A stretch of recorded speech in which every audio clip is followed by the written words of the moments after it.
कि Wasim Akram is among the best. और दूसरा मैंने वैसे बाय द वे आज द पेविलियन पे एक सवाल भेजा है, आई डोंट नो मैं लेट हो गया हूं, शायद उनका शो खत्म हो चुका हो, तो मैंने उनसे ये सवाल पूछा है वसीम अकरम से ही कि भाई बाबर आजम द बैट्समैन और बाबर आजम द कैप्टन, आप ज्यादा डिसअपॉइंटेड किससे हैं, नंबर 1, और नंबर 2 ये इंटरलिंक्ड कैसे? हम तो यहाँ पे बात कर रहे हैं but I want to know कि वो वहां पे क्या कर रहे हैं। दूसरा सर वो भी है ना, जैसे हम काफी चीज जैसे हमारे पड़ोसी मुल्क इंडिया के एक बड़े जबरदस्त जर्नलिस्ट हैं विक्रांत गुप्ता साहब, उन्होंने भी हैशटैग आज तक पेविलियन पे हमें सवाल भेजे हैं। आपकी स्क्रीन के ऊपर लेकर आते हैं, ये सवाल आपके सामने है, ये आप देख सकते हैं। पहला सवाल विक्रांत ने किया है वसीम आपसे। My question for Wasim Akram, is it fair to blame only the captain when your leading fast bowler picks just 3 wickets with the new ball in 9 games?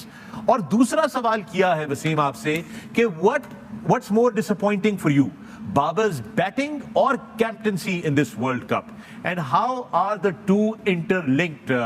Faram E3, superb show, buddy. Thank you, Vikrant. Really appreciate that. It's a pleasure to have these questions from you. Wasim, I leave it with you, sir. Hi, Vikrant. क्या हाल है आपका? Good to hear from you, buddy. I hope all is well.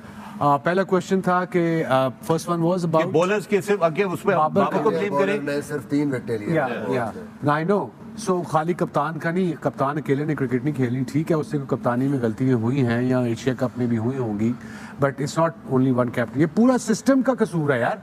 आप एक कप्तान को बलि का बकरा नहीं बना सकते, पूरा सिस्टम का कसूर है जो पिछले 1 साल से हो रहा है। लड़कों को ये नहीं पता कौन कोच है, कौन नहीं है, कौन आ रहा है, कौन जा रहा है। So you know it's everybody's at fault. There is no point blaming one guy, unfortunately no.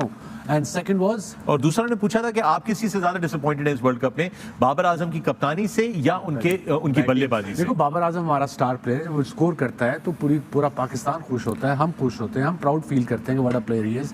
सो उसकी कप्तानी ने उसकी परफॉर्मेंस में असर तो डाला है, वो स्ट्रेस तो नजर आया है, एशिया कप में भी नजर आया है, इसमें भी नजर आया है।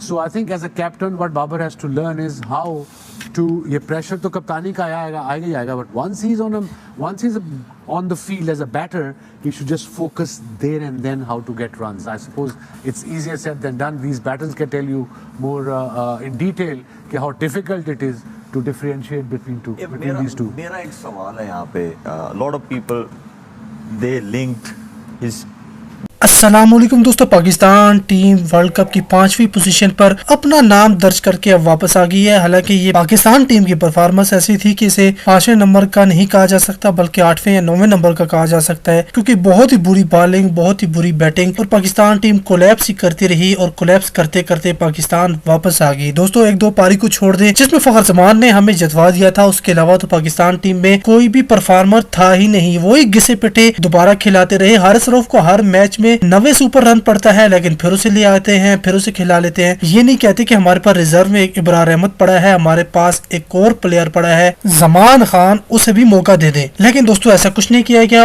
वही घिसे पिटे जिन्हें 70-80 रन पड़ते रहे वही दोबारा खिलाते रहे। क्या पता बाबर आजम की क्या मजबूरी थी, या बाबर आजम जानबूझकर ऐसा कर रहे थे, क्योंकि आपको याद होगा कि वर्ल्ड कप शुरू होने से पहले ही जब मोहम्मद हफीज ने इस्तीफा दे दिया था तभी बातें वाज़ेह हो गई थी कि ये बाबर आजम की टीम है, ये पाकिस्तान की या फिर कोच की टीम नहीं है। बाबर आजम ने अपनी मर्जी के बंदे लेकर गए, वो उन्हें खिलवाते रहे। अब्दुल्ला शफीक 1-2 पारी में ठीक है वो खेले, लेकिन उसके बाद इस तरह फ्लॉप हुए कि दोस्तों हर मैच में वो 0 पर आउट होकर चले जाते थे। कल भी उन्होंने ऐसा ही किया। पाकिस्तान टीम बहुत ही बुरी यादें भारत से लेकर अब वापस आने वाली है। पाकिस्तान वो पहुंचेंगे ग्रुप्स में और वो थोड़े थोड़े करके पाकिस्तान आएंगे, क्योंकि उन्हें अपनी इंटरनेशनल लीग्स भी खेलनी है। कोई उधर चले जाएंगे पैसा कमाने के लिए, क्योंकि पाकिस्तान टीम का नाम तो वो अपने नाम को मशहूर करने के लिए इस्तेमाल करते हैं, परफॉर्मेंस तो जाकर वो बाहर की लीग्स में देंगे। इस पूरे वर्ल्ड कप में एक ही शो था पवेलियन, जिसे पूरी दुनिया में सबसे ज्यादा पजीराई मिली, क्योंकि इसमें पाकिस्तान के सुपरस्टार बैठे हुए थे। वसीम अकरम थे, शोएब मलिक थे, मिसबाह उल हक भी थे और दोस्तों मोइन खान भी थे। जबरदस्त इन्होंने एनालिसिस किए, भारत समेत पूरी दुनिया में इन्हें देखा गया और इनकी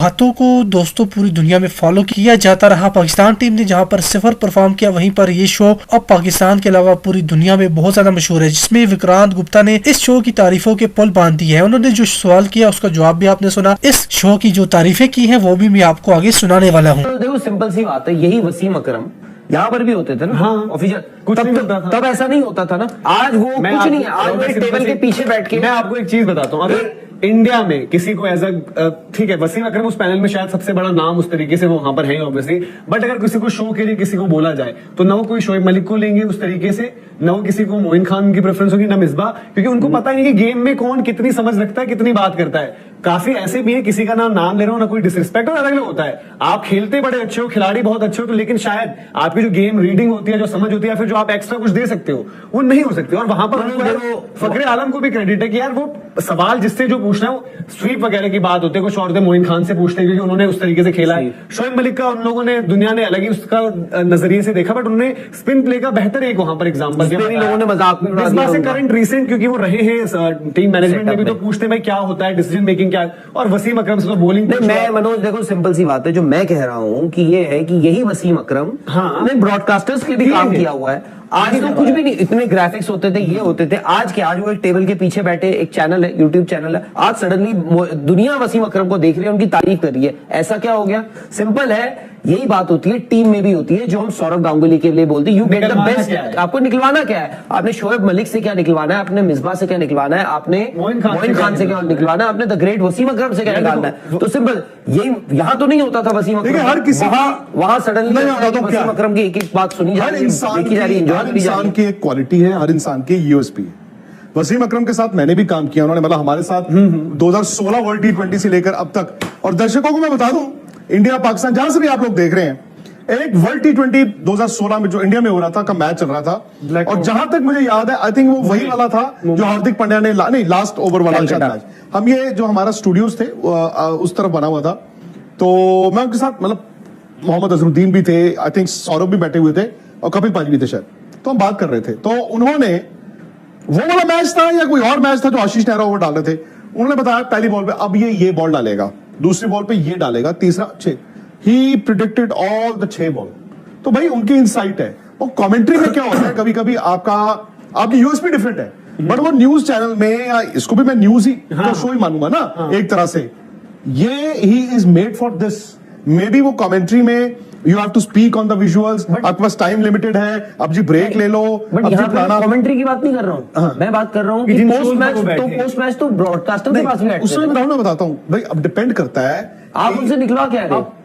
यार वो तो आप यहाँ पे क्या निकलवाते हैं, बाकी क्या निकालते हैं? वही तो बोल रहा हूँ, क्योंकि सर रन डाउन भी है ना, आपका जो सेगमेंटेड जो होता है, सिस्टमैटिक होता है टीवी, वो रन डाउन होता है। वही 7 मिनट आप फिर ये फिर वो, और वहां पे वो खुला बोल रहे हैं, आप भी लैंग्वेज में बोल रहे हैं, बाय द वे प्लस उसमें लैंग्वेज में बोल रहे हैं। और मैं जो स्पोर्ट्स तक में भी हमने देखा, पता नहीं अब ये नहीं कि हम बेस्ट हैं, हमारी तरह और भी बहुत लोग करते हैं, स्पोर्ट्स तक में ये हो गया इनफॉर्मल हो गया। पहले हम जो टीवी भी करते थे, अभी भी करते हैं, टीवी में कपड़े अच्छे पहन के आप सिस्टमैटिक बड़ा ऑर्गेनिक बात करते हो, फॉर्मल तरीके से, और भारत ने यहां पे तो घर से फोन भी आ जाता है ना। सो मैं ये कह रहा हूं कि इसका ये फील तो हमने स्टार्ट की देनी कि चलता रहा जी, ड्राइंग रूम में बैठे हैं। अब हर कोई ड्राइंग रूम में बैठा है, कोई गलियों में भी बैठा है,